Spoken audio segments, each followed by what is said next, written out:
The passage chosen for today's devotion from Bible is 1 Samuel, chapter 23, verses 1 to 13. A friend who has been a Christian for 40-odd years said, "Guidance does not get any easier with the years.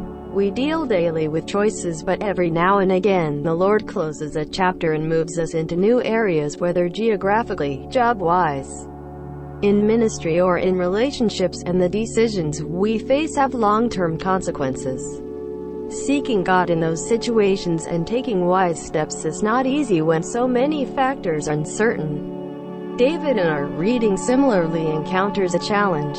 On the one hand, the Philistines attack a Judahite city and he sees the need to help, as is the duty of a king.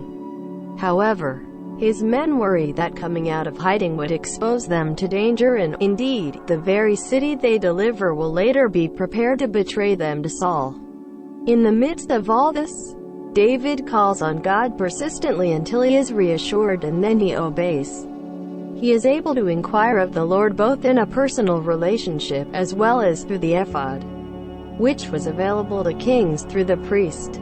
In all this, he proves himself the model king. In contrast, Saul, Israel's de facto king, is so busy with his agenda that he neglects his royal obligations to defend the people of his realm. Neither does he ask for guidance, but assumes that God presented him with the opportunity to catch David. Absorbed in his own concerns, he sees the Lord merely as an instrument for achieving his own ends. By the time he inquires of God much later, he has become so hardened in sin that the Lord no longer answers him. Lord, help us not to interpret events from our selfish perspective, but to seek you until your answers are clear. May we be willing and enabled to follow through with obedience.